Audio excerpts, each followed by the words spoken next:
নমস্কার, আপনারা দেখছেন নিউজ মুখ্য বার্তা। সকলের সাথে সকলকে নিয়ে নিউজ মুখ্য বার্তা দেখতে চ্যানেলটি সাবস্ক্রাইব করুন। আসানসোলের অন্যতম তীর্থভূমি ঘাঘরবুড়ি মন্দির। সম্প্রতি এই ঘাঘরবুড়ি মন্দির দর্শন করলেন জুনা আখড়ার রাষ্ট্রীয় সচিব শ্রী মহন্ত রঞ্জিতানন্দ গিরিজি মহারাজ। ওই দিন তিনি ঘাঘরবুড়ি মন্দিরে যান এবং মন্দিরের সমস্ত জায়গাগুলি পরিদর্শন করেন এবং উনি মন্দিরের সেবায়েত বিশ্বজিৎ চক্রবর্তীর সঙ্গে মিলিত হন। বিশ্বজিৎ বাবুর হাতে তিনি একটি বইও তুলে দেন। এই বইটি দুর্গাপুর ত্রিনাথ আশ্রমের উপর লেখা হয়েছে এবং এই মন্দিরের প্রসঙ্গে জুনা আখড়ার রাষ্ট্রীয় সচিব রঞ্জিতানন্দ গিরিজি মহারাজ এবং বিশ্বজিৎ চক্রবর্তী এক একান্ত সাক্ষাৎকারে কী জানিয়েছেন তা আমরা বিস্তারিত তুলে ধরলাম। ব্যুরো রিপোর্ট, নিউজ মুখ্য বার্তা।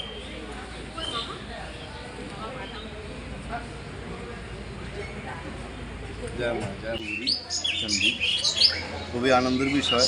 আমি কামাখ্যা মায়ের মন্দির প্রাঙ্গণে যে আমাদের আখাড়া, সেখানকার থানাপতি থাকাকালীন যখন আমি এই এলাকা দিয়ে যাই, তখন মা ঘাঘরবুড়ি দর্শন হয়। আর তখন আজকের সময় যেটুকু ডেভেলপ আছে সেই ডেভেলপ ছিল না।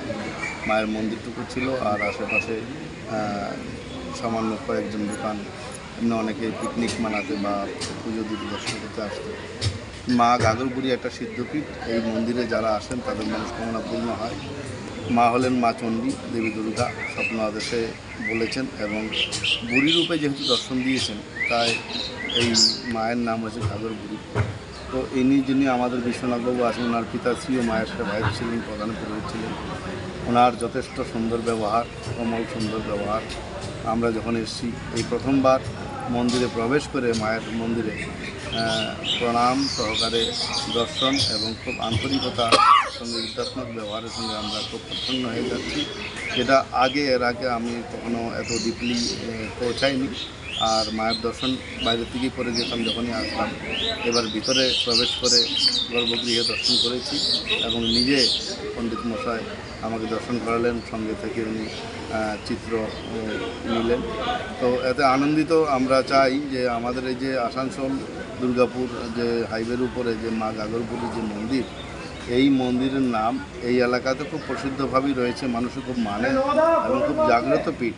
কিন্তু আমরা চাই এই নিউজ মুখ্যবার্তার মাধ্যমে সারা পশ্চিমবঙ্গ সহ সারা ভারতবর্ষে যেখানে যেখানে বাঙালিরা রয়েছেন, তারা যদি একবার এই নিউজকে দেখেন, তাহলে অতি অবশ্যই মা ঘাঘরবুড়ি দর্শন করতে আসবেন আর মায়ের কৃপা লাভ করবেন। এখানে আসলে আপনারা দেখেছেন, শুনেছেন যে বিশ্বনাথবাবু বলেছেন, যারা মায়ের দর্শন করতে আসেন, যে এখানে একটা মানত করা একটা বৃক্ষ রয়েছে, যেখানে চুনরি বেঁধে যদি কিছু মানত করা হয় সেটা সফল হয়। আর তারপরে মানুষ এখানে আবার পুনরায় পুজো দিতে আসেন, দর্শন করতে আসেন। এখানে অনেক কয়েকজন ব্রাহ্মণ পরিবার আছেন যাদের ইতিহাস আছে, আর তারা সবাই এখানে সেবায়িত রূপে আছে। এই এলাকায় অনেক এরকম আনন্দ, ভজন, কীর্তন, দর্শন, প্রসাদের ব্যবস্থা। শনি মঙ্গলবার ছাড়া এমনি নর্মাল দিনে খুব সুন্দর ভিড় হয়। পয়লা মাঘী মেলা হয় মায়ের আবির্ভাব তিথিতে। যারা এসেছেন মায়ের মহিমা বিষয়ে অবগত আছেন, যারা আসেননি এখনও পর্যন্ত, তাদেরকে আমরা আহ্বান করব, একবার অতি অবশ্যই মায়ের দর্শনে আসুন, মায়ের কৃপা লাভ করুন। মা ঘাঘরবুড়ি খুব জাগ্রত সিদ্ধপীঠ, আসলেই মনস্কামনা পূর্ণ হবে, এই আমাদের কামনা। আর এটাই প্রার্থনা করি যেন এখানে এসে, আজকে যে আমিও এসেছি, দর্শন করেছি খুব নির্বিঘ্নে, খুব সুন্দর নির্মল ব্যবহার। পণ্ডিতজি আমাকে একদম স্বাগত করে নিয়ে গেলেন, দর্শন করালেন মায়ের ভিতরে গর্ভগৃহে। আমরা আশা করি এইভাবেই যারা দর্শনার্থী আসবে, ভক্তরা আসবে, অন্যান্য মঠ মন্দিরের মিশনের স্বামীজি মহারাজরা আসবে, তাদেরকে সুসম্মান সহকারে আদরপূর্বকভাবে দর্শন করাবেন।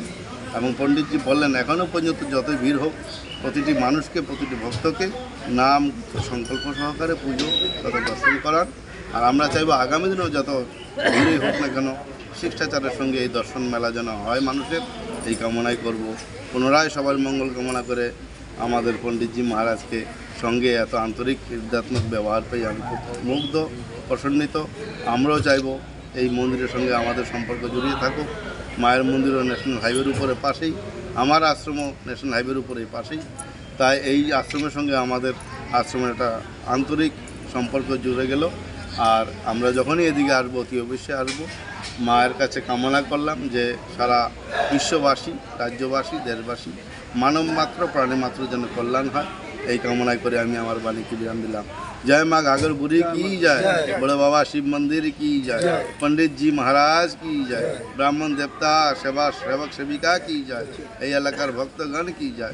ओम नमः पार्वती पते हर हर महादेव। এই ঘাগরবুড়ি মন্দিরের একটু ইতিহাসটা আপনি একটু বলুন। মা ঘাগরবুড়ি পূজিত হন মা ঘাগরবুড়ি চণ্ডী রূপে। তো মা ঘাগরবুড়ি চণ্ডী মা দুর্গারই আরেকটি রূপ। আজ থেকে 350-400 বছর আগেকার ঘটনা।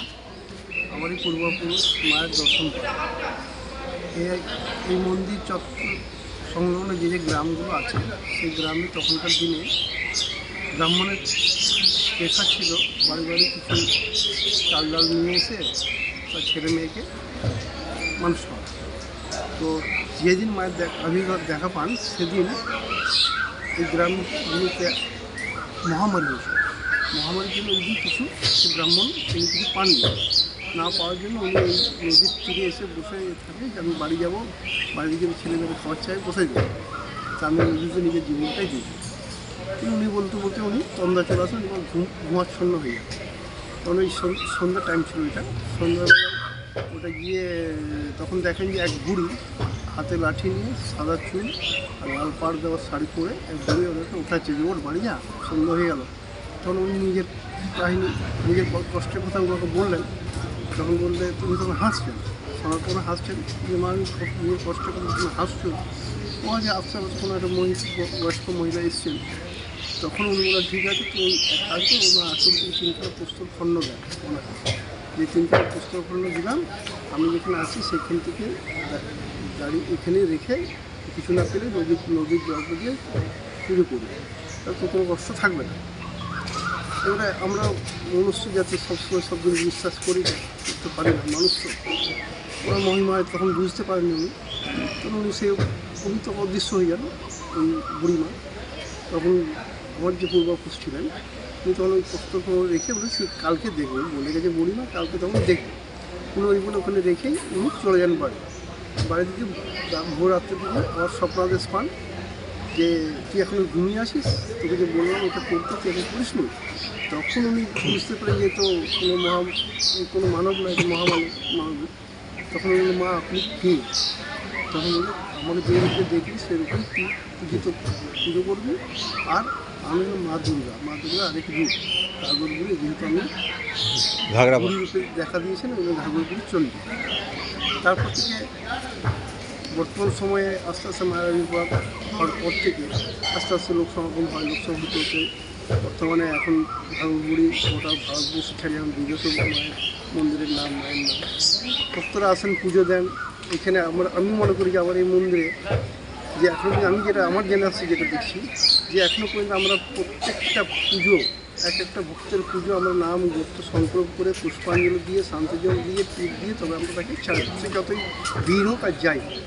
এইভাবে চালাতে পেরেছি আমরা। বর্তমানে ভবিষ্যতে ওটা রাখার চেষ্টা করব। আর মায়ের এখানে যে মানত করে যে গাছ আছে ওই গাছে অনেকে মানুষের পাথর বানায়, অনেক পূরণ হয়, দেওয়া হয়, বইতে হয়, আমাদের প্রচুর আছেই। তারপরে শনিবার আর মঙ্গলবার দিন মায়ের ভোগ নিবেদন হয়, সেই ভোগ পাবলিককে যারা ভক্তরা আসে সবাইকে খাওয়ানো হয়। এভাবে চলে আসছে বিগত দিন, এভাবে চলছে মায়ের থেকে আসা।